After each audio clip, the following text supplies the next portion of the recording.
그 대화를 주고받고 바로 그 경기에서 그 브래드버리 사태가 나온 거예요. 쉣! 이재영이다 형. 이재영이다 형. 그 네. 쌍둥이. 이렇게 말할 수 있죠. 쫓겨난 거죠. 우리나라에서.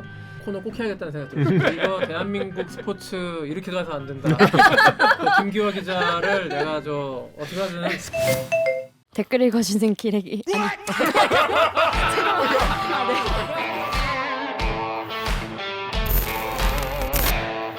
아니 댓글 읽어주는 기자들 기레기 아닙니다.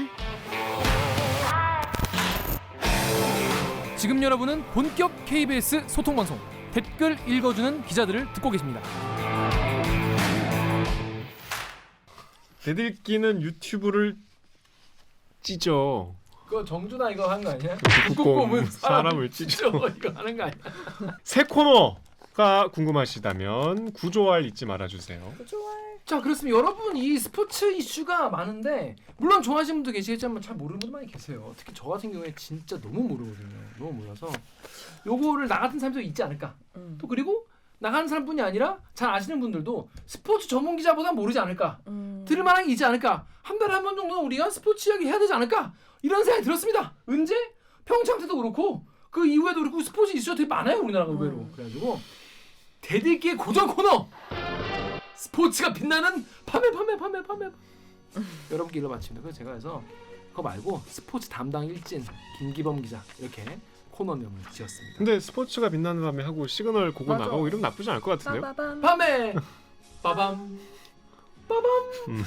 괜찮을 것 같은데. 빠밤 그리고 스포츠 담당 일진 KBS 스포츠 취재부의 김기범 기자 모셨습니다. 안녕하세요. 안녕하세요. 안녕하세요. 자기 소개해주세요. 네.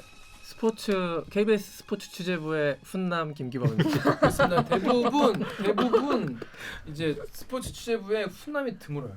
네. 그래서 김기범 기자 정도면은 네. 스포츠 취재부에서는 훈남이다. 왜 이기는 거예요? 네. 아유, 앞으로 이제 한 달에 한 번씩 대들기에서 스알못과 스자랄 모두를 충족시켜 주시겠다. 네. 이런 스포츠 코너 맡아주는데 어떻게 하실 생각이신지. 저 목표는 짧게. 저 한 달에 한 번에서 이제 한 달에 2번으로 늘리는 것이 단기적인 아. 목표이고 조금이나마 제가 구독자 확보에 기여할 수 있다면은 그 이제 댓글에서 원성이 자제해야겠네. 이거 왜 한 달에 한 번만 하냐. 매일 와라. 일주일에 한 번 해라. 매일 해라. 니들보다 훨씬 재밌다. 비켜라. 매일 덫을 놓겠습니다. 자, 그래서 앞으로 왜냐면 제가 사실 기자를 하면서 그 평생을 스포츠에 관심 없게 살았어요. 평생을. 나는 FIFA도 안 해. 위닝도 안 해. 뭐 야구 게임도 농구 게임도 안 해. 그래서 내가 아예 스포츠와 담쌓고 살았는데 이게 사실 사회에서 이게 되게 중요한 한 부분이더라고요. 저 같은 경우에 진짜 별 관심 없었지만 그래서 대리기 하면서 늘 그쪽을 내가 너무 모르니까 그쪽 이슈를 뭐 다루기도 애매하고 뭔가 내가 꾸준히 뭐 스터디를 좀 해야겠다 이런 생각 들어가지고 특히 선진국일수록 스포츠 중요하다니까요. 맞아요. 이 나라가 뭔가 스포츠, 레저 이쪽 시장이 점점 커지고 관심 있는 사람은 점점 커지고 그래서 우리가 시사는 뭐 주장창 하니까 한 달에 한 번 정도는 우리가 스포츠 얘기 들어야겠다. 저는 그게 김 기자처럼 스포츠에 관심이 그닥 없는데 이게 컴플렉스거든요. 나도 내가 그러니까 이게 채널을 만약에 돌리다가 뭐 야구를 한다거나 축구를 한다거나 배구를 한다거나 이러면은 바로 돌려요. 저는 그냥 그 화면 자체가 저한테는 재미가 없어. 근데 이제 친구들은 그거를 막 너무 흥미진진하게 보고 야구가 인생의 낙이고 막 무슨 팀 졌다고 막 우울해하고 술자리에서 이렇게 막 핸드폰 여기다 딱 받쳐놓고 이렇게 보면서 그럼 제가 항상 이렇게 치우라 그러거든요. 근데 그런 재미를 내가 모르는 게 사실 특히 이제 남자들끼리 막 스포츠 얘기 많이 할 때 그걸 안 좋아한다는 게 너무 내 스스로 약간 좀 열등감이 느껴져. 정말? 그래서 저희가 이제 이번 주에는 10월에 있었던 스포츠 이슈를 짧게 정리를 해야 되는데 네. 특히 10월에는 좀 충격적인 스포츠 이슈가 많았어요. 약간 이게 스포츠인가 사회면인가. 섞여 있는 약간. 그래서 저희 첫 아이템은 우리도 좀 껴서 얘기할 수 있게 스포츠와 사회와 이슈가 껴 있는 첫 번째 아이템 어떤 거죠? 심석희 선수의 카톡 대화 폭로 사건. 그렇습니다. 네. 자, 심석희 선수 어떤 선수인지부터 짧게 설명을 좀 해주시죠. 대한민국 그 동계 스포츠의 간판 스타이죠. 2014년 소치 동계올림픽 때부터 금메달을 획득했고 쇼트트랙에서 평창올림픽 때도 금메달 2대회 연속으로 이제 쇼트트랙 부문 금메달 리스트였고 그리고 이제 일반 국민들한테 더욱더 알려지게 된 계기는 심석희 선수가 자신을 가르쳤던 조재범 코치에게 폭력 및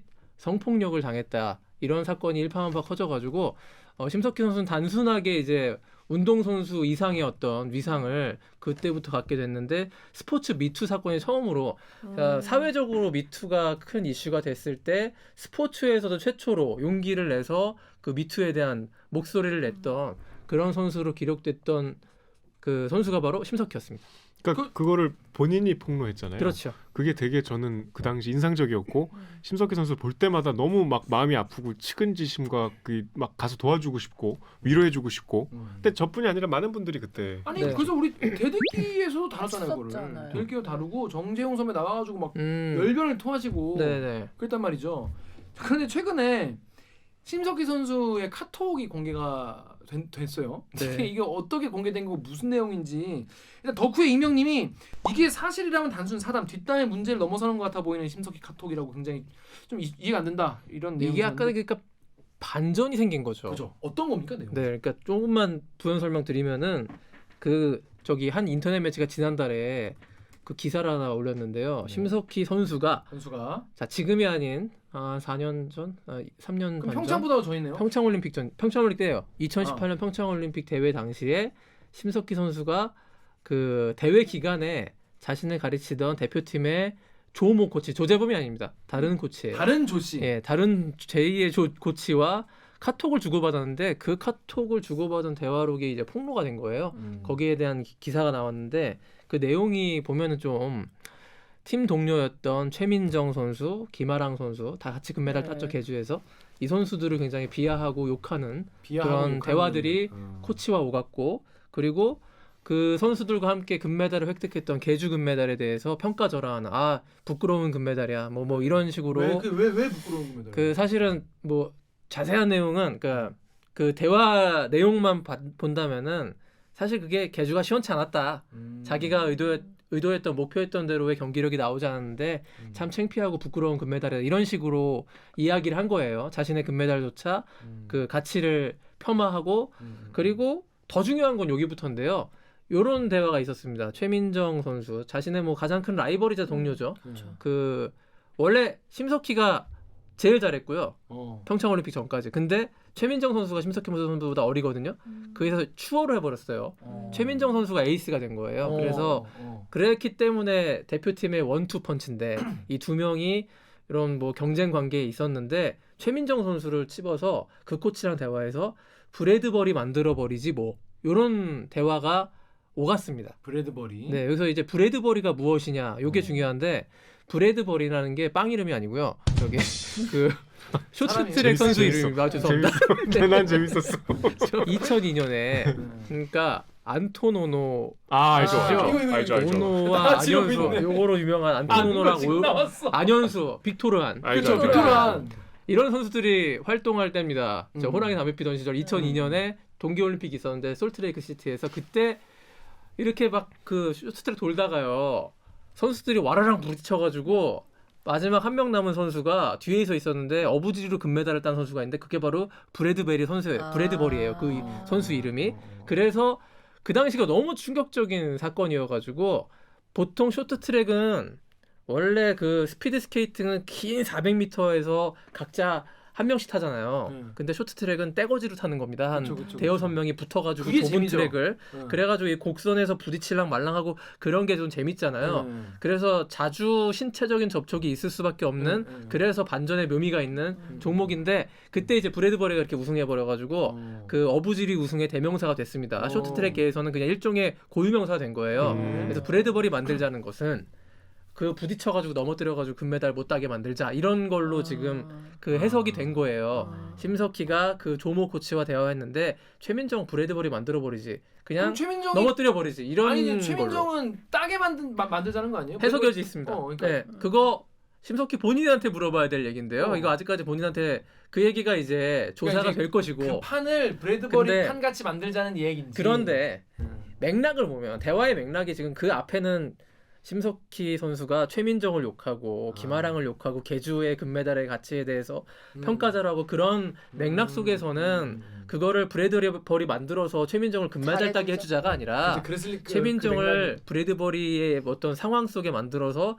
금메달 발목 잡아버리지라고 읽히죠. 그렇게 해서 심석희 선수가 근데 실제로 그 대화를 주고받고 바로 그 경기에서 네. 그 브래드버리 사태가 나온 거예요. 쉣. 그래서 심석희 선수가 최민정 선수와 부딪혀가지고 둘 다 넘어졌습니다. 그래서 둘 다 메달을 못 땄어요.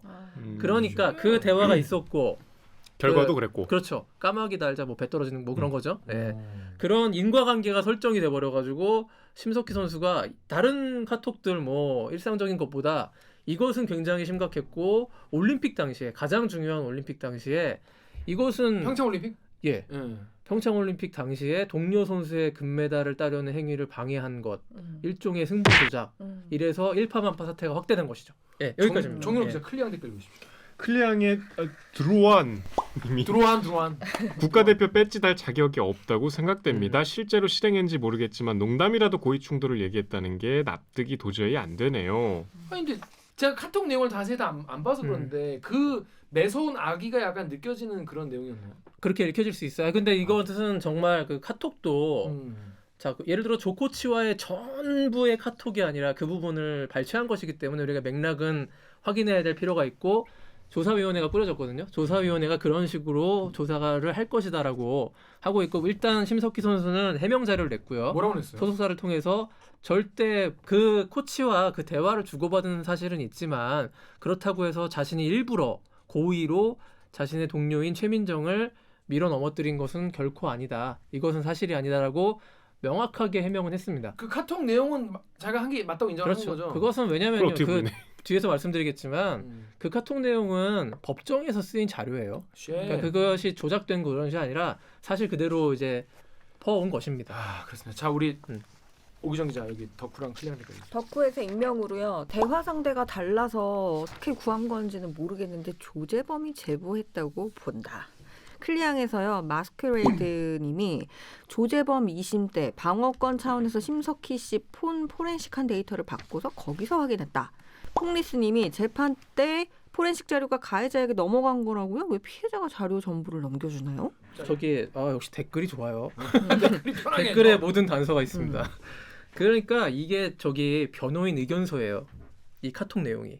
어느 조재범은 조재범 변호인. 변호인의 의견. 그러니까 이게 어떻게 넘어간 거냐면요. 음. 심석희 본인의 카톡 그 은밀한 내용이에요. 개인 대 개인이 주고받은 내용이 이렇게 공개되는 과정이 자 심석희 선수가 근데 이것을 포렌식 요청한 겁니다. 자신의 핸드폰을 포렌식을 요청해가지고 그러니까 조재범의 범죄를 그렇지 증- 조재범이 증명하기 나를 폭행하고 성폭력을 가했다는 것을 입증하기 위해서 자신과 조재범이 주고받은 카톡 메시지 같은 것을 자료로 제출했고 그 핸드폰 포렌식을 요청한 것이에요. 심석희 선수가 그 증거 자료로. 근데 저도 뭐 저기 법조 출입 기자가 아니라 자세한 건 모릅니다만 그 이게 그 특정 부분만 발췌해서 심석희 조재범의 부분만 볼 수 있는 것이 아니라 변호인 입회하에 모든 어떤 자료의 어떤 정밀성을 더하기 위해서 모든 카톡 내용을 볼 수가 있게 되는 것이고 조재범 측 변호인은 여기서 포렌식된 방대한 정보를 보니 자신이 변호하는데 유리한 지점이 되는 다른 사람과의 대화가 있더라. 그것을 증거 자료로 제출해서 조재범의 형량을 낮추거나 무죄를 주장해 보겠다 해서 이것이 법정 공방의 자료로 사용됐고 근데 결정적으로 이게 밖으로 유출되면 안 되는 거였거든요. 특히 그렇죠. 성폭력 사건의 경우에는 공판으로 진행이 안 되죠. 네, 그렇죠. 이게 내밀한 정보들이 많고 사생활 침해의 우려가 굉장히 크기 때문에 거기에서 비공개로 재판이 진행되고 변호인과 검사 이렇게밖에 다 자료 공유가 안 되는 건데 변호인 의견서가 조재범 측 지인에게 넘어가서 그 조재범 측 지인이 일부 언론사에 제보한 거예요. 예.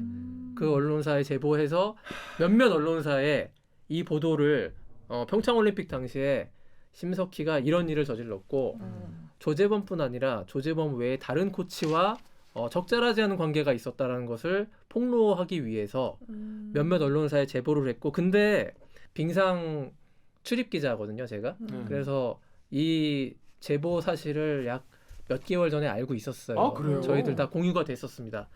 빙상연맹도 알고 있었고요. 그런데 이 내용이 너무나 사생활이고 그 어떤 유출된 자료가 불법적인 성격이 굉장히 크기 때문에 이것은 보도하는 것이 적절하지 않고 결정적으로 또 한 가지는 이게 보도가 되면은 2차 가해의 우려가 너무 크다 해서 보도를 다들 이제 자제한 거예요. 근데 유일하게 한 매체 디스패치 매체만 요거를 받아서 보도를 한 거죠. 여러분 어떻게 생각하십니까? 여러분이라면 이거를 보도하셨겠습니까? 이게 언론인이라면 사실 이런 걸 나한테 단독으로 나한테 왔다. 그러면 고민이 될 고민할 수 부분이네. 있죠. 욕심이 있으니 누구나 아유 나 단독 보도 하고 싶다 욕심이 있겠지만 알고도 이게 자제하는 경우도 있고. 근데 여러분도 어떤 분은 이렇게 생각하실 수 있을 것 같아요. 2차 건 2차 과외랑 상관없는 건 아니야 이거는 승부적인.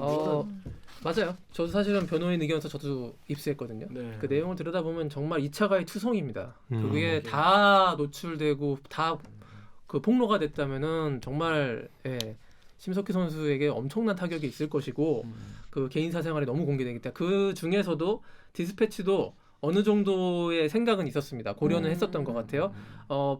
제보 내용 중에 그래도 그나마 가장 공익의 성격을 띠고 있는 공공의 이익의 성격에 띠고 있는 정보를 발췌해서 보도한 것이에요. 그게 바로 평창올림픽 브래드버리 사건입니다.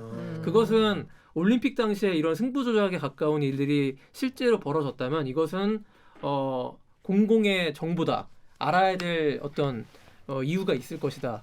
그래서 진실을 파헤칠 필요가 있다고 해서 이것을 주로 테마로 해서 보도를 했는데 실제로 근데 변호인 의견서의 80%는 그 보도된 것은 한 20% 정도에 불과하고요. 80%는 다른 심석희 선수의 사생활에 관한 그런 내용이 사생활에 대한 대부분이기 때문에 흠집을 내는 내용이구나. 네. 그 보도는 되지 않았습니다. 그것을 준비해서 했는데 안 했을진 모르겠고 그렇지만 보도하지 않았어요 아직까지. 김기범 기자도 그 내용을 봤나요? 네 봤어요. 좀 심각한 내용이긴 한가요? 네 그렇죠. 매우 심각하고 매우 퍼스널하고 네, 사생활의 어떤 그 것들이 많이 담겨 있는. 적어도 이제 디스패치 정도만 돼도 아예 완전 근본 없는 인터넷 찌라시는 아니잖아요. 그렇다고 보여집니다. 그렇죠. 뭐 취재력이 상당히 좋고. 예. 그래서 그쪽에서는 거의 이제 본좌급인데 그래도 뭔가 지킬 선을 좀 지켰다라고 볼 수도 있고 네. 어떤 시청자분들은 그게 뭔 소리냐라고 생각하시는 분도 계시고 전 사실 판단을 잘 못하겠네요. 제 생각에는 이게 또 이 승부 조작이 진짜 이게 문제면 이거 사실 공익적인 이슈이기도 자, 하니까. 그거는 승부 조작은 조사위원회가 꾸려졌고요. 빙상 경기 연맹에서 공식적으로 조사위원들을 선임해서 그 조사위원회가 지난주에 꾸려져가지고 조사 들어갔고 비디오 분석을 할 것이고 또 당사자들을 불러서 면담을 진행할 것이고 실제로 전문가들이 봤을 때 이렇게 부딪히는 게 고의성이 있었느냐 없었느냐 이거 굉장히 판단하기는 어렵습니다만 네 굉장히 면밀하게 조사는 들어갈 것이고 거기에 대한 명명백백까지는 아니겠지만 일단의 진실은 나올 것이다. 그걸 차분하게 기다리고 그것이 나오기 전까지는 예단은 금물이라는 겁니다. 심석희가 그랬을 수도 있고 안 했을 수도 있는데요. 지금 여론은 다 그랬을 것이라는 가정을 해가지고 정말 그 엄청난 비난을 퍼붓고 있잖아요. 안 그랬을 수도 있는 거예요. 그렇지 안 그랬을 수도 있죠. 어떤 상대와는 내 진심껏 대화하는 상대가 있고 그렇죠. 어떤 상대와는 심심풀이 땅콩으로 대화하는 상대가 있고 그렇죠. 요구에 대한 진실은 본인 당사자만이 알 수 있는 것이기 때문에 대화록에 나타난 말투와 그 내용만으로 모든 거를 말할 수는 없다. 저는 그렇게 생각합니다. 그러니까 영화적으로 보면 그 주인공이 누명 쓰고 시작하는 뭐 그런 범죄 스릴러 같은 경우에 네. 뭐 카톡이나 뭐 대화로 나 얘 죽이고 싶어라고 했는데 실제 걔가 죽어. 근데 난 안 죽였어. 약간 이런. 근데 마침 그 시간에 내가 알리바이가 없어. 알리바이가 약간 그런 걸 그래. 수도 있잖아요. 그럴 수도 있죠. 네. 그럴 수도 있죠. 그것을 이용해서 어떤 사람이 그렇지.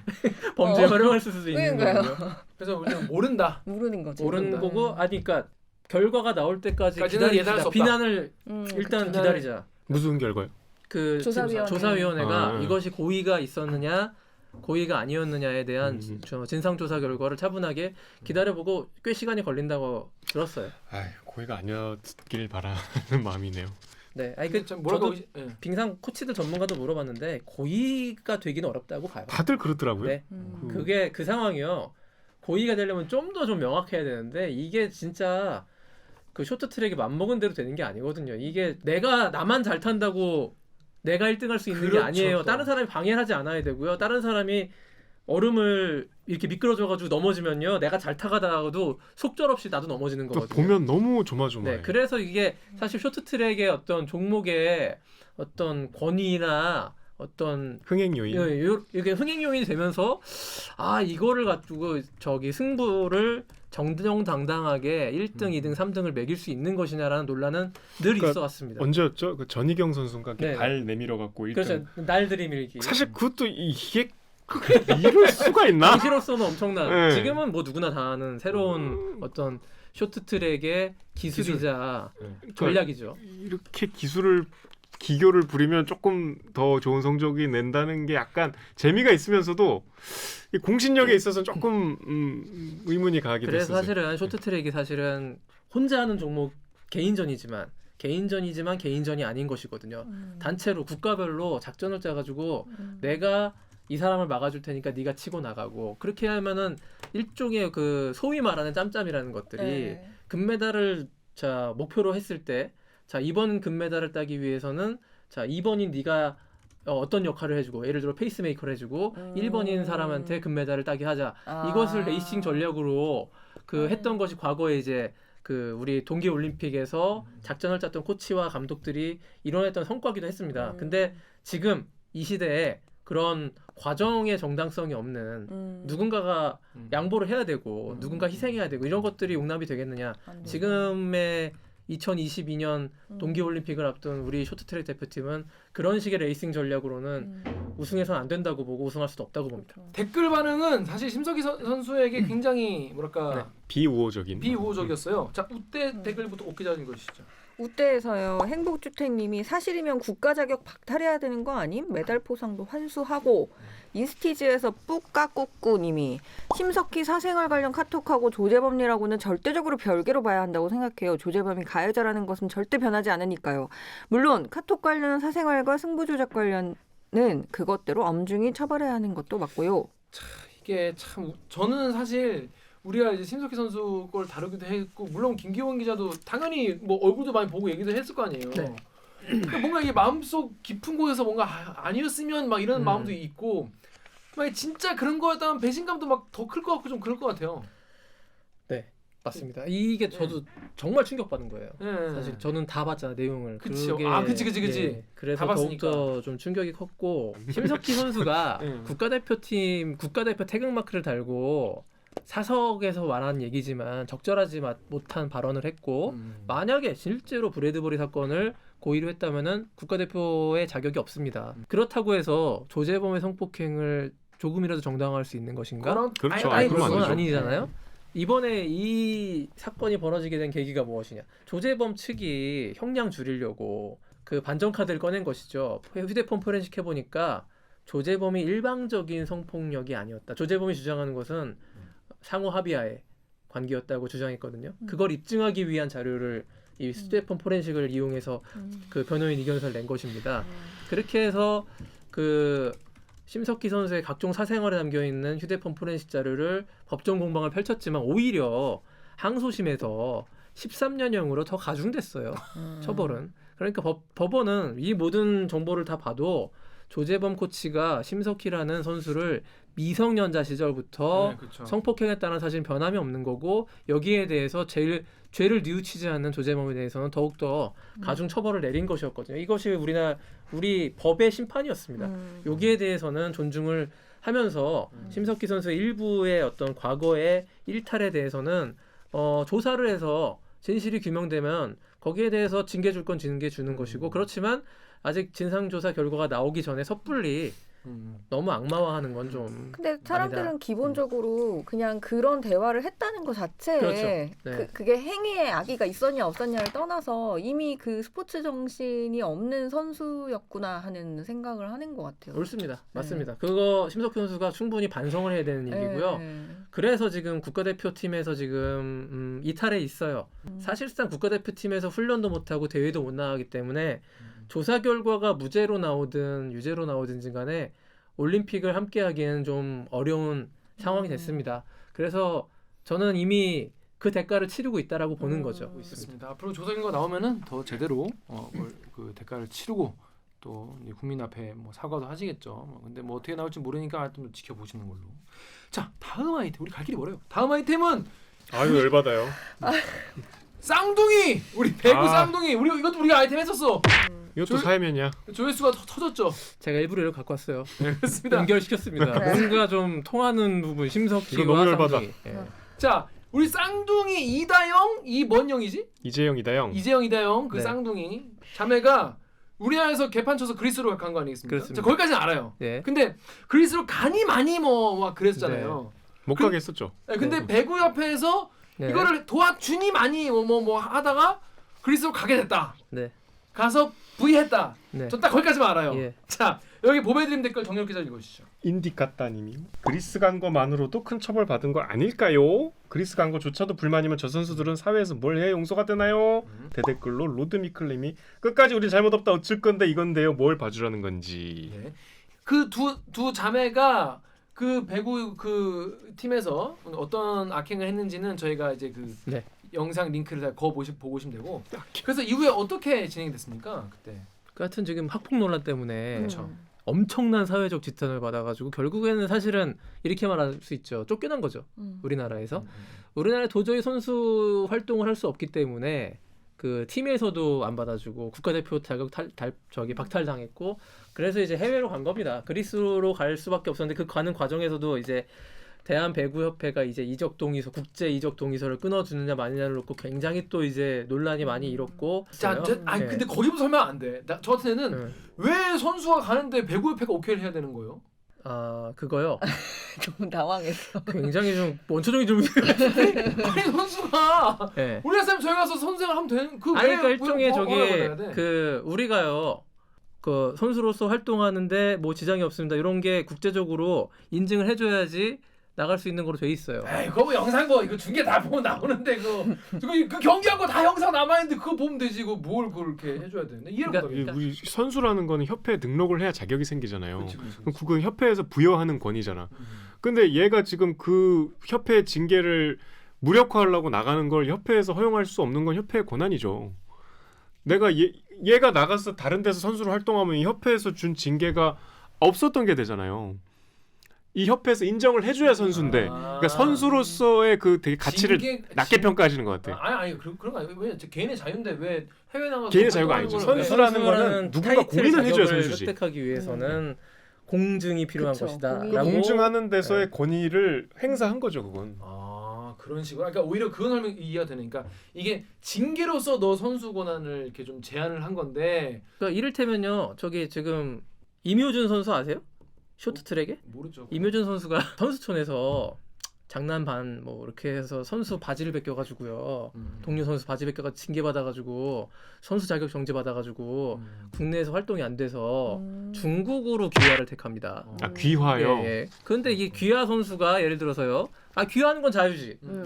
내가 나가서 귀화하겠다고 하는데 국적. 우리나라가 못 박지. 근데 국적 바꿔서 중국 이 마크를 달고 올림픽 나갈 수 있느냐 없느냐는 우리나라에서 동의 안 해주면 못 나가는 거예요. 오 진짜요? 네. 왜? 그래서 막아서 못 나가요. 임효준 선수. 왜? 그 정도로 와, 국가로서 빡세구나, 한 선수가 국가에 소속되어 있는데 이게. 이 선수가 여기서 일하다가 저쪽에서 일하는 거가 그 생각보다 이렇게 자유의 개념으로 볼 것은 아니다. 야, 전 네. 완전 처음 알았네요. 네.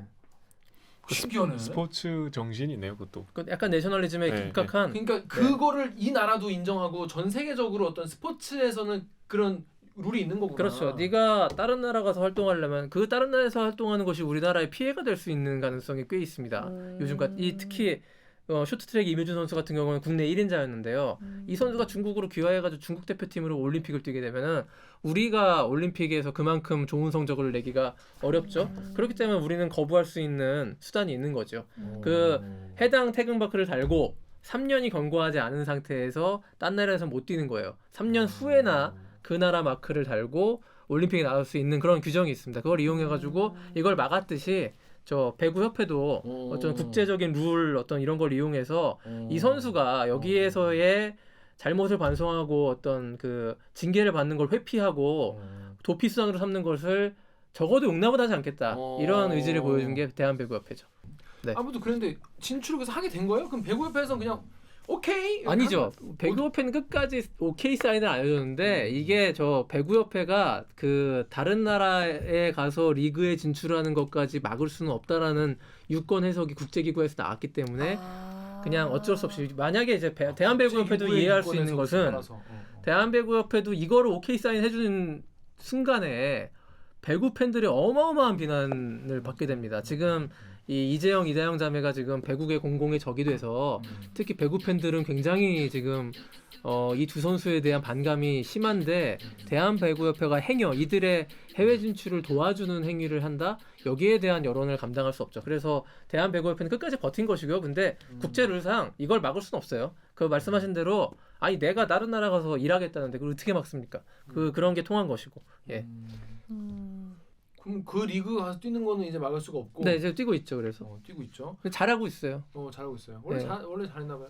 원래 국가대표에서 에이스고 그렇죠. 그 사실 뭐 김연경 다음에 이 쌍둥이 자매라고 봤던 곳이고 네. 유럽의 여러 배구 리그 중에서 네. 되게 떨어지는 곳이에요. 그래서 저 이재영, 이다영 자매가 거기 가서 에이스급으로 활약하는 건 너무나 그 놀랄 양아하는 일이 거예요 아닙니다. 가서.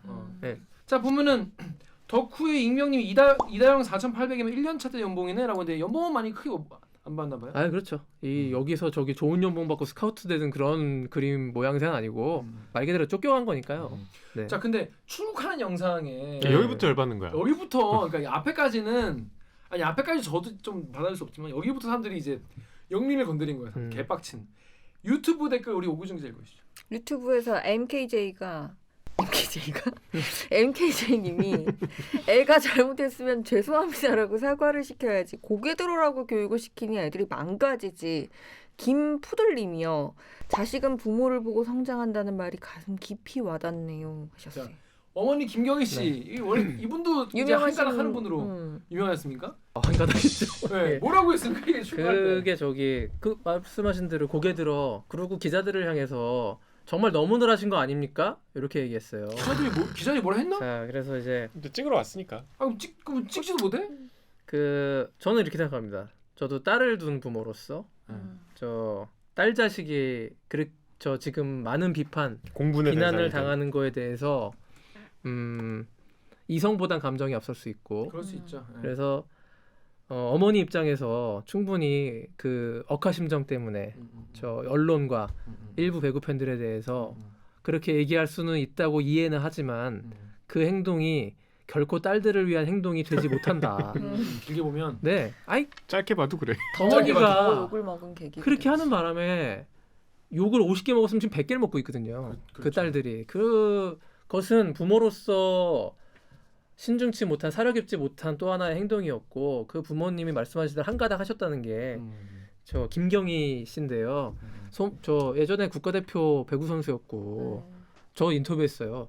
쌍둥이 자매가 처음에 고등학교 때 유망주로 있을 때예요. 그래가지고 프로에 진출해가지고 스포트라이트를 막 받아가지고 언론들이 관중 속에서 어머니가 있다고 하더라고. 그래가지고 제가 가가지고 어머니 맞으세요? 그래서 딸들이 이렇게 하시니까 어떠세요? 자 그때 약간 잘 모르고. 그러지 모르죠. 선수는 좀 몰랐어요. 네, 그래가지고 이런 인터뷰 처음 해보시죠? 제가 못 모르고 제가 막 네 부장이 누구니? 뭐 가르치려고 그랬어요 제가. 근데 알고 보니까 국가대표까지 했었고 뭐 거의 국가대표에서도 날렸던 에이스 김경희 씨라고 하시더라고요. 그래가지고 나중에 알고 내가 큰 실수했구나라고 했지만 제가 약간 그러니까 그때 이거 얘기하고 인터뷰하고. 싶어요. 내가 김경희 씨 최초 인터뷰했다. 저 부모로서 아, 이재영, 부모로서? 이다영 쌍둥이 최초 어머니 인터뷰한 게 나다. 김기범 기자였다. 이거 강조하고 넘어갑니다. 자, 그래서 근데 이제 이 쌍둥이들이 학폭을 하고 중고교 시절 학창 시절에 좀 비뚤어진 게 된 어떤 배경 중에 하나로 많은 배구인들은 어머니를 지목하고 있죠. 어머니의 한마디로 치맛바람. 너무 어머니가 거물이다 보니까 중학교 배구 선생님이나 고등학교 배구 코치들이 영향력이 큰 부모를 두다 보니까 입김에 휘둘리고 뭐 심지어는 뭐 이제 감독의 그 전략 전술까지 개입을 하고 간섭을 했다 이런 얘기가 있을 정도로 어머니가 학창 시절의 쌍둥이를 조금 좀 잘못 키운 측면이 있지 않느냐라는 의견이 배구계에서 많이 제기됐고 실제로 공항에서 보여줬던 그런 행동들을 보면 그 어머니께서도 조금 좀 다시 생각해볼 여지가 있지 않을까 저는 그렇게 생각합니다. 그래서 인터뷰에서 근데 그 정작 본인들은 뭐 반성 많이 했다 뭐 이렇게 얘기했다는데요.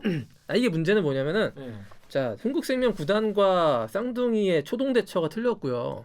처음에 학폭이 제기가 됐을 때 정말 진솔하게 사과하고 피해자에게 그 진심으로 찾아가서 사과하겠다는 제스처를 보여줘야 되는데 제가 보기에는 거기에 대해서 진심으로 응하지 않았어요. 뭐 구단이 쓰라고 해서 쓴 억지 반성문이나 이런 것들이 있지만 그게 진실성이 하나도 없었거든요. 그래서 팬들이 더 화가 났고 그러다 보니까는 비판 수위 높아지니까 왜 뭐 나만 갖고 그래 이런 식으로 더 그 인스타 이상한 거 자꾸 올렸잖아. 인스타에. 팬들의 인식과 점점 괴리되는 그런 행동을 하다 보니까 이재영 이다영 자매의 그 대처는 그 대응이 너무 틀렸다. 그리고 부모님 어머님의 그 행동도 이걸 부추긴 측면이 있다. 그래서 굉장히 좀 다른 분들이 반면교사 삼을 부분이 굉장히 많다고 생각해요. 네. 그럼 이제 가서 이제 안 오겠죠? 당분간은요. 어떻게 보면 저는 스티브 유승준 같은 느낌? 돌아올 수 없는 돌아오고 싶으나 네, 그래서 끝까지 용서를 받지 못할 것 같다. 뭐 어떤 네. 그럼 여기서부터는 다른 데 터키 가고 이런 건 이제 배구 협회에서 오케이 뭐 이런 건 상관없는 거죠? 네, 이제? 그렇죠. 완전히 노예 난 거예요. 이미 저 구단과 구단 간의 근데 국적은 한국인이고. 비즈니스. 그렇죠. 그런데 그 여러분 여기까지는 뭐 다들 납득하시고 같이 분노할 수 있는데 최근에 뭐 일부 언론에서 그 이다영 선수의 사생활 문제를 가지고 또 이게 기사를 많이 썼는데 몰라. 사실 저도 어떤 내용인지 자세히 모르고 대충만 아는데 좀 김기용 기자 생각에는 이런 보도, 그러니까 사생활 관련된 보도를 어떻게 좀 보는지 궁금해서. 이다영 선수가 알고 보니 결혼한 상태였다는 거잖아요. 뭐 네. 비밀 결혼이라고 할 수 있죠. 그래가지고 지금 이혼 소송 뭐 하고 있다라는 게 이제 그 월간 잡지 같은 그런 느낌의 그런 가십성 기사가 타블로이드성 기사가 계속해서 이제 이 그리스로 가는 쌍둥이 자매한테는 이제는 이제 경기적으로 취재하는 것이 아니라 경기 외적인 거가 더 이제 본말이 전도된 그런 내용들이 주가 되고 엄청난 클릭 수를 또 유도하는 그런 자극적인 기사들이 계속 쏟아지고 있어요. 제가 이제 그걸 보면서 무슨 생각이 들었냐면 여러분이 그렇다는 게 아닙니다. 그 시청자 여러분 그렇다는 게 아니라 사람들은 뭔가 마음 놓고 욕할 사람이 등장하면 되게 신나하는구나 그런 생각이 좀 개인적으로 들었어요. 그래서 이게 이제 앞으로 저희가 이제 이번 주에 다뤘던 큰 이슈고요. 자, 다음 코너는 이제 다음 달에 그러니까 앞으로 올 업커밍 이벤트라고 하죠. 이제부터 진짜 스포츠. 요 이제 약간 순수 스포츠. 자, 김기범 기자가 준비한 세 번째 소식 바로 가을 야구 소식입니다. 자, 일단 저는 가을 야구가 뭔 얘기인지 잘 몰라요. 가을에서 가을 야구겠죠? 그렇죠. 가을에 그러면 봄에도 봄에 시작해서 봄에 여름에 시작하나요? 한참 달궈서 가을에 이제 살아남은. 추수하는 것이죠. 겨울에는 안 하고. 네, 가을에는 야구하는 팀이 전부 다 야구할 수 없어요. 근데 나는 김기화 기자 되게 좀 연구 대상인 것 같아요. 왜요? 이렇게까지 스포츠를 모르기 힘들거든요. 대한민국 남자가. 자, 일단 가을 야구 얘기부터 하게. 이렇게 얘기하면 끝이 안 나. 굉장한 한번 나중에 인터뷰 제대로 해요. 끝이 안 나. 굉장한 가을 야구는 뭐예요, 근데? 정규리그 페넌트 레이스라고 하는 3월부터 오늘 4월부터 시작해서 한 9월 말까지 마무리되는 정규 리그가 있어요. 그게 끝나면은 순위가 정해지죠. 그러면 상위권 한 3, 4개, 5개 팀 모아가지고 포스트 시즌이 끝나고 나서 포스트 하는 게 포스트 시즌인데 이게 가을에 열려서 그러면 가을 야구라고 하죠. 정규 리그에서는 리그는 다 한 번씩 붙는 게 리그라서 리그 그렇죠. 아닙니까? 계속 긴 시간 동안 계속해서 네. 몇 번씩 맞붙어가지고 제일 많이 이기고 제일 많이 진 팀이 순위를 그럼 이제 그러면 몇 팀이나 올라가요? 포스트 시즌. 자 그래서 여기부터가 이제 본론인데 그래서 이번에 5팀이 올라간 거예요. 잠깐 5 가을 팀이 야구에. 올라가면 이 사람들은 토너먼트로 붙어요? 아니면 리그로 붙어요? 토너먼트입니다. 토너먼트로? 네. 그러면 한 팀은 그냥 올라가겠네? 부전승으로 올라가겠네? 자 보세요. 그러니까 1위는 이제 한국 시리즈 직행이에요. 1위가 한국 정규리그 시리즈가 한국 결승전. 결승전. 그러니까 우승 완전히 그 끝판왕을 결정하는 게 한국 시리즈고. 한국 시리즈는 몇 팀에서 해요? 결승전. 둘이서. 그러니까 보세요. 그럼 5등이 결승전이지 왜 1등부터 5등이 이거 정말 처음 보다 진짜. 1등부터 5등이 있잖아요. 여기서 5등이 4등이 이기고 5등이 4등이랑 붙어가지고 이긴 사람이 4등이 3등이랑 붙고요. 3등에서 여기 이긴 사람이 또 2등이랑 붙은 다음에 여기 승자가 최종적으로 1등이랑 붙는 게 한국 시리즈예요.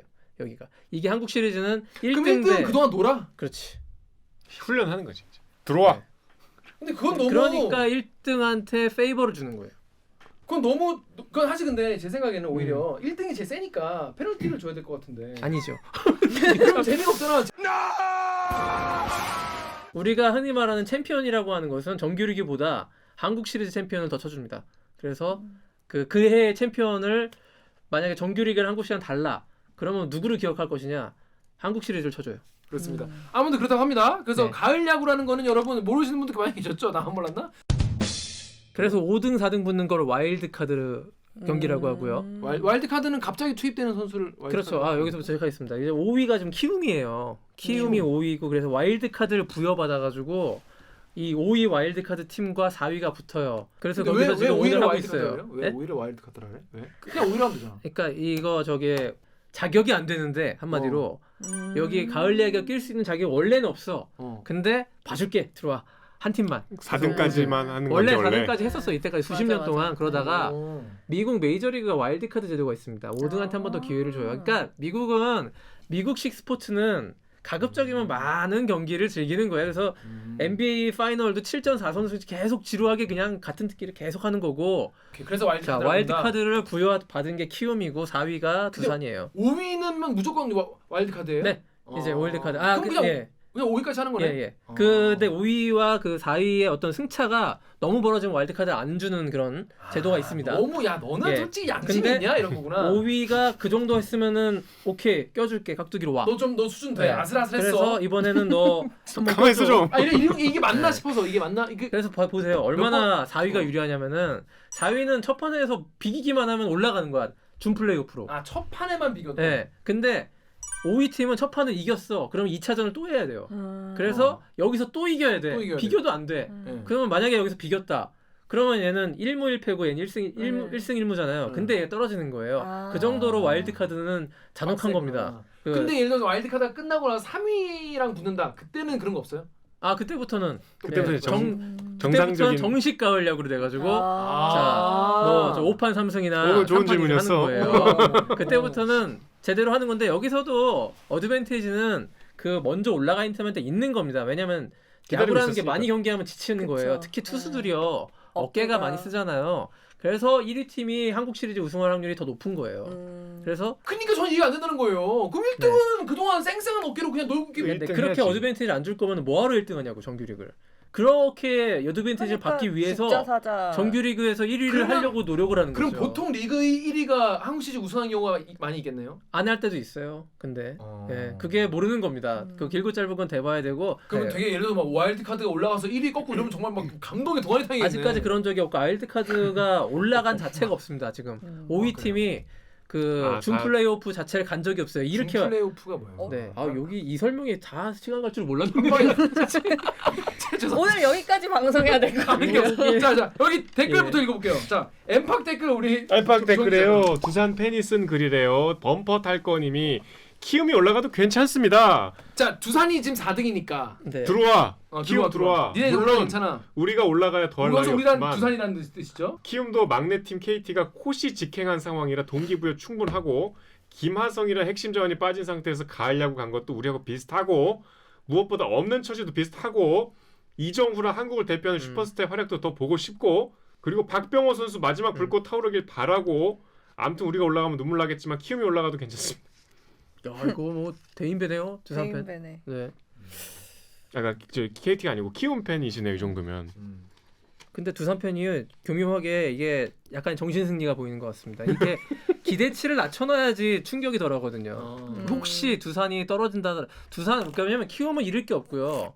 5위 팀은 그죠, 와일드카드니까. 만비고 도전할 수 있는데 두산이 만약에 와일드카드 결정전에서 여기서 져버리면요 엄청난 현타가 오는 거죠. 비기기만 해도 되는데. 그러니까 그 유리한 점도 있는데 그걸 못 이긴다? 그러면은 팬들의 실망이 너무 크기 때문에 아마도 그런 저 충격을 대비한 약간의 좀 내려놓음이 아닐까. 두산 팬들은 유독 그 LG 라이벌 날이 서 있더라고. 막 그렇죠. 무시하고 막 좀 약간 정서적으로 LG 팬들도 마찬가지인 것이고 그 양 팀 간의 라이벌 의식은 뭐 아주 첨예합니다. 어제 이 바람의 손자라고 하죠. 네. 이 키움의 이정우 선수. 예. 9회 초에 결승 2루타를 날려서 이기게 되는데 이정우 선수 어떤 선수입니까? 자, 바람의 아들이 있습니다. 여기 이제 예전에 저 90년대 아주 전설적인 해태 타이거즈 기아 출신 이종범. 이종범. 맞아. 바람의 아들 이종범. 바람의 손자는 누구예요? 아들이겠죠. 그렇죠. 바람의 아들이 아들이에요. 그렇죠. 그러니까 이종범의 아들이 이종우다. 오. 그 현재 이종범 못지않게 한국 프로야구의 최고 간판 스타입니다. 그 세계 야구 최초로 기록 하나 세웠는데 이번 시즌에 부자 동반 타격왕이 됐어요. 타격왕. 이정우 선수가 올 시즌 타격왕에 3할 6푼으로 아까 말했던 타격왕 네. 3할 6푼. 그런데 이종범 선수 타격왕 했었잖아요. 근데 아버지와 아들이 그러니까 동신 아니지만 그 타격왕을 차지한 세계 프로야구사 미국, 일본 통틀어서 최초의 부자 타격왕이 됐다라는 점에서 이정우 선수는 더욱더 한국 야구를 상징하는 그런 대표 간판 스타가 됐고요. 이 선수가 야구 대표팀에서도 간판이고 이정우는 제가 외워놔야 되는구나. 하셔야 됩니다. 바람의 네. 손자. 예. 왜냐 아빠가 진짜 바람의 아들이니까. 그렇지. 이거 재밌네. 몰랐네. 이번에 시즌 9위인 기아. 시즌 9위면 제일 못한 거 바로 위인 거잖아요. 그렇죠. 이게 10위는 누가 했어요? 한화. 네. 왜 장탄식을 하는 거야? 뭔가 한화 팬들은 늘 잘 고살. 됐으면 하는 마음이 있어요. 네. 왜냐면 내가 한화 팬들 고생한다는 건 내가 너무 많이 들어가지고. 그러니까 이게 지금 김기화 기자도 알 정도면 한화가 심각한 겁니다. 그러니까 꼴찌 이미지가 상당히 있는 거예요. 그쵸. 지금 한화가. 그러니까 우승한 적 있어요? 한화가 우승한 적? 근데 이제 기아가 왜 지금 포스트 시즌이 한창인데 그 포스트 시즌 기사랑 못지않게 기아 기사가 막 뜨는 거예요. 9위 기사가. 9위의 소식이 나온다는 거죠? 네. 감독인 맷 윌리엄스 감독과 계약을 해지했다고 공식 발표했고 이화원 대표와 조계현 단장도 팀을 떠났다고 해요. 세 명 다 몰라 누군지. 뭔 일입니까 이거? 제가 그냥 설명할게요. 네. 그러니까 기아가 9위 했다는 자체가 팬들은 굉장히 납득하기 어려운 원래 잘하는 현실인 팀이에요? 것이고요. 아니 그러니까 요즘에 그렇게 잘하지 못했는데요. 9위는 아니다. 한국 야구하면 80년대 해태 타이거즈 얘기를 안 할 수가. 해태 타이거즈의 이제 이름 바꾼 게 이제 기아 타이거즈거든요. 그건 알잖아요. 광주. 그건 알잖아. 네, 한국 야구하면 해태인데 그 자존심이 선동열. 이렇게 무너진다. 그렇죠? 선동열. 네. 이종범도. 네. 그래서 기아 타이거즈 팬들은 9위라는 성적을 용납할 수 없기 때문에 데려온 지 이제 1년도 안 된 맷 윌리엄스 감독 과감하게 이제 상호 계약 합의하에 해지하고 팬들이 막 그랬어요? 예, 감독 새로 가라. 뽑아라. 이거라서 누가 감독 될 것이냐가 뜨거운 관심인데 여기에 하마평에 오르는 감독군들이 또 이름값이 어마어마한 거예요. 방금 말씀드렸던 바람의 아들이 거기 올라가 있습니다. 이종범 선생. 네, 해태 타이거즈 출신의 레전드가 이제 기아 타이거즈의 감독을 해야 되는 것이 아니냐 이런 돌아온다. 팬들의 여론이 강하게 있고 지금 아들은 키움에 있는데. 아들도 지금 막 떠가지고 요즘에 매스컴상에서 굉장히 날아다니는데. 다시 이종범이라는 이름이 나오고 있잖아요. 얼마 전에 이제 도쿄올림픽 국가대표 코치도 했고 그래서 이종범 지금 선수가 현재 좋아요? LG 2군 타격 코치인데 그래요? 지금 이종범 코치가 기아 타이거즈 감독으로 굉장히 유력하다라는 썰이 돌고 있어서 스타급 감독이잖아요. 재밌겠다. 그래서 관심이 있고 그 또 다른 이름도 많이 있죠. 그 이순철 SBS 야구 해설위원 이분도 해태 타이거즈 출신 그리고 이범호 지금 기아 타이거즈 2군 코치 이범호 선수 아직도 선수로 기억하는 분들이 많을 정도로 나이가 40살 정도로 되게 어린데 동갑이다. 네 감독 후보입니다. 난 뭐했냐? 지금 감독까지 하려고 40살에 이범호 그 다음에 다시 염경엽 감독까지 염갈량까지 요 물망이 오르고 있어가지고 지금 기아 타이거즈 감독 누가 되느냐가 거의 포스트 시즌 누가 올라가느냐 못지않게 야구 팬들의 큰 관심사입니다. 그러면 시즌이 내년 몇 월에 열려요?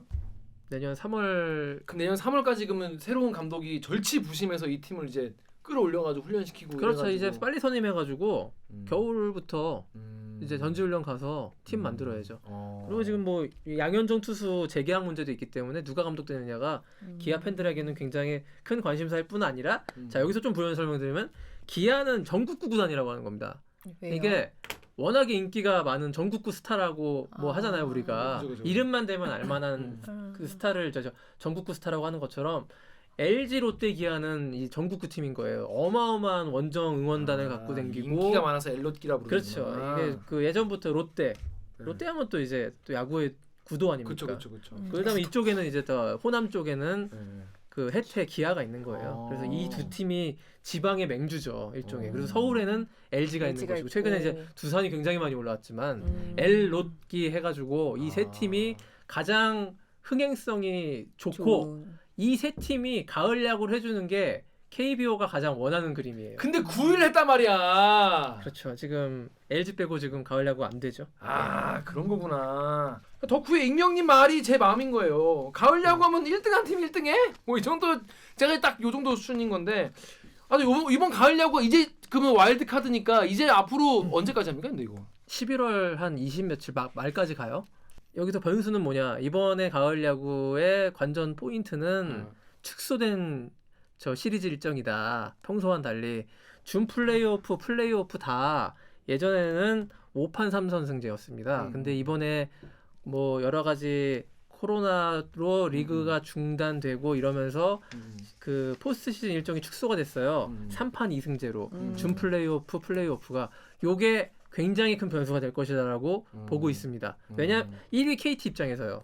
그치 3판 2승만 치르고 온 팀들을 상대하는 거는 5판 3승 그 지치고 올라온 팀들을 상대하는 것보다 오히려 한결 경기력이 오른 느낌으로 어려워지죠. 그래서 KT한테는 유리할 것이 없는 그런 포스트 시즌 일정이 나왔고 그리고 이제 기본적인 투수 운영에서 1선발, 2선발, 3선발 이런 게 중요하잖아요. 오전 3선승제의 선발 운영 방식과 3판 2선승제의 선발 방식은 굉장히 달라지기 때문에 여기에서 또 감독들이 어떻게 전략을 짤 것인가가 변수로 지목됩니다.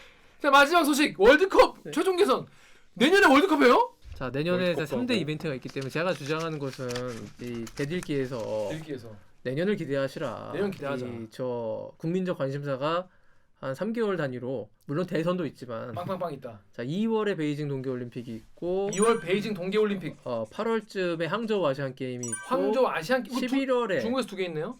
11월에 카타르 월드컵이 있다. 요 세 개의 그 대형 이벤트 특히 저는 예전 같은 아시안 게임 별론데요. 요 도쿄올림픽에서 꽤 임팩트가 있었거든요. 재밌었어. 도쿄올림픽에서 성적 냈던 선수들이나 강한 인상을 남겼던 선수들이 항저우 아시안 게임 다 출전하거든요. 그래서 스타급 이번엔 플레이어가 아시안 게임이 나오시구나. 흥행이 될 것이다. 이렇게 봅니다. 내년 8월? 8월? 11월에 11월 월드컵 왜- 11월에요? 그러니까 이게 여기 본론인데요. 왜 추울 때? 보통 7월이나 8월에 하잖아요. 월드컵. 그러니까 여름에 하잖아요. 프리미어리그는 9월에 개막하고 8월 말이나. 근데 이번에 11월에 하잖아요. 이게 중동에서 열리는 첫 월드컵이기 때문에 중동에서 7, 8월에 너무 축구해 보세요. 더워. 뒤진다는 거죠. 제가 쿠웨이트를 8월 달에 간 적이 있는데 정말 50도까지 올라가거든요. 미쳤다 네, 진짜. 그거는 뭐 그래서 11월 달에 열리는 최초의 월드컵이자 중동 최초의 월드컵이기 때문에 좀 평소와 많이 다르다. 4년 단위로 개최되는 다른 월드컵 대회와는 다른 느낌으로 다가올 것인데 11월 21일 날 개막합니다. 와 되게 늦게 한다. 11월 네. 21일이면 근데 중동은 딱 좋은 날씨예요.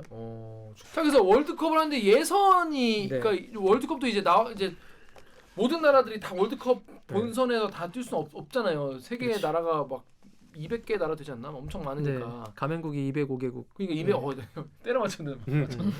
근데 이제 선수 국가대표를 낼 수 있는 나라들이 몇이 있을 거고 그걸 이제 월드컵 뭐 전 세계 예선. 월드컵 주관하는 네. 데서 그걸 이제 신청을 받아가지고 막 서류 탈락하고 면접 탈락 이렇게 하나요? 어떻게 하나요 이걸?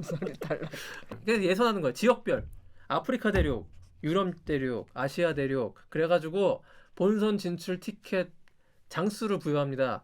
아시아는 4.5장이 부여되고요. 유럽은 잘하잖아요. 한 10몇 장 주는 거고 아프리카도 한 5장 주는 것이고 남미, 브라질, 아르헨티나 이런 데 있는 거.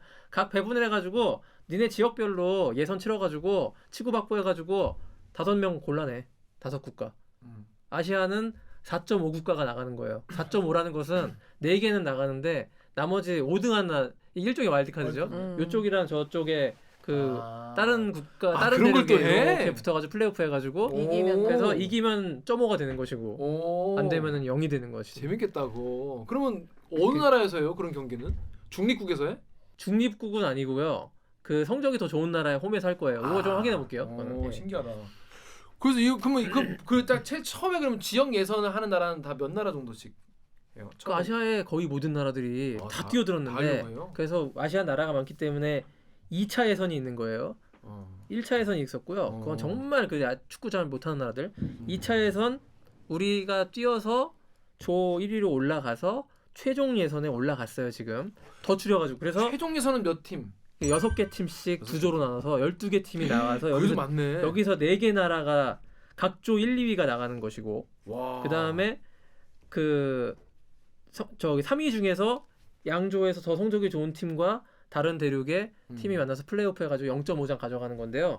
우리나라 지금 2위 달리고 있어요. 2위. A조에서. 근데 이번엔 이란 1 우리 2. 네, 이란 1위. 그래서 이번에 우리가 저기 11월에 2번 경기하는데요. 최종 예선을 아랍에미리트랑 한 번 하고 그 다음에 이라크랑 합니다. 요 두 경기 다 잡으면은 월드컵 한 7, 8분은 더 넘었다 이렇게 보는 거예요. 이란하고 저번에 비겼죠. 그 이란이 사실은 우리보다 전력이 강하거든요. 우리 손흥민이 있어도 이란은 엄청 세요. 자, 엠팍 댓글 오기정 기자 읽으시죠. 11월 월드컵 최종 예선 이라크전 카타르 도하에서 합니다. 우리 입장에서는 그야말로 최상의 시나리오가 됐네요.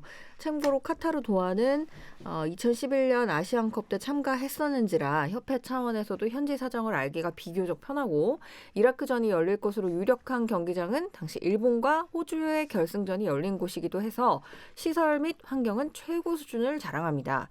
이번 아시아 최종 예선에서는 중국, 호주가 코로나를 피해서 이곳을 홈 경기장으로 사용하고 있는데 잔디 상태가 국내 경기장보다 훨씬 좋을 정도로 관리가 잘 되어 있습니다.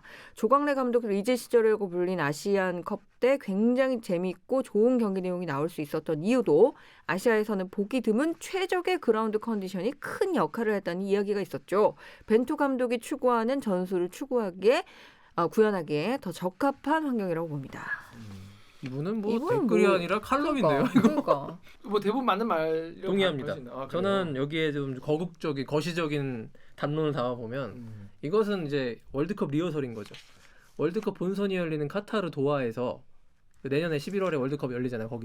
거기서 미리 우리가 가가지고 그 최종 월드컵 예선을 최종 예선 하는 거예요. 그 분위기를 미리. 음. 그래서 손흥민 내가 여기 꼭 와야겠다 내년에. 여기 오늘 경기 이겨가지고 내년 월드컵 본선에 꼭 그 4.5장 중에 한 장 따야겠다라는 동기부여가 충만할 것이고, 예.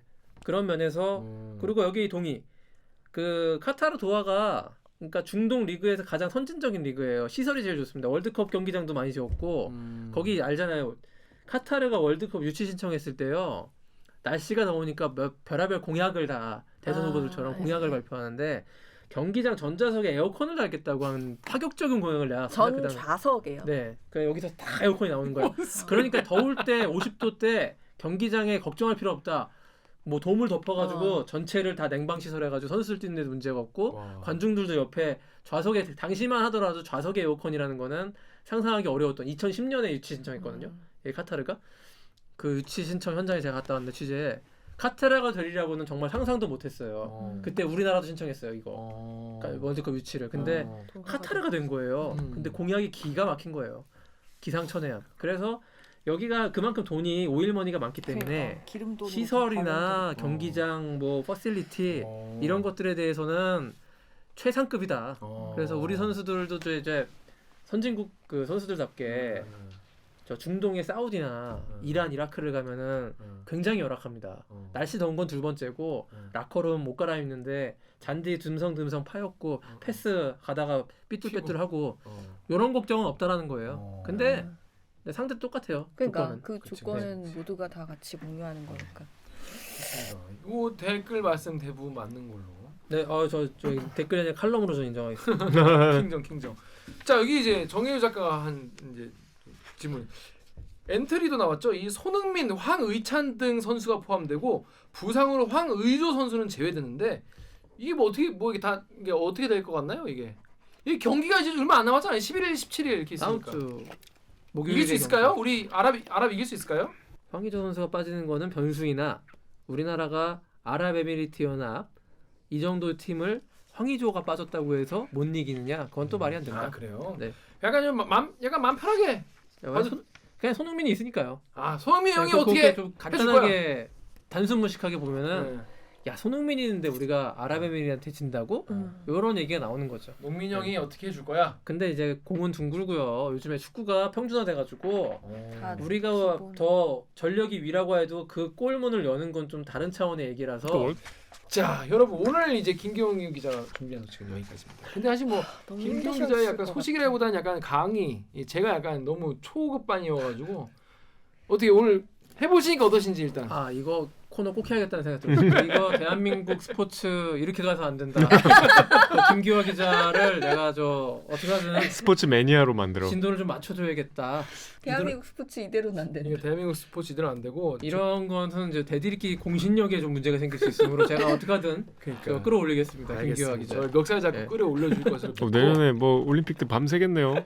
뭐 분명 이런 댓글 있어. 저 기자 새끼는 기본은 알고 나와야 될 거 아니냐 이런 분도 계신데 그거 궁금했는데 물어봐줘서 잘됐다는 댓글도 있어요. 저는 어느 편이냐? 저는 그 뒤에 분에게 오늘도 저의 허를 찌르는 아주 깊숙한 질문들이 몇 개 있어가지고 더 잘 준비해야겠다는 생각이 들었습니다. 다음 달에도 이런 네. 아이템 잘 준비를 부탁드리겠습니다. 이번 주도 참여하는 방법 알려드리면서 마무리하도록 하겠습니다. 기자님들 댓글 읽어주는 기자들은 매주 수요일과 목요일 유튜브 팟빵 아이템즈 파티 네이버 오디오 클립을 통해서 업로드됩니다. 저 김기범처럼 대들기에서 보고 싶은 기자 혹은 다뤄줬으면 하는 기사가 있다고요? 인스타그램, 유튜브, 팟빵 계정에 방송 관련 의견 남겨주세요. 오늘 영상도 구독과 좋아요 버튼 잊지 말고 눌러주세요. KBS 뉴스 좋았어. 좋았어. 왔어. 또 만나요.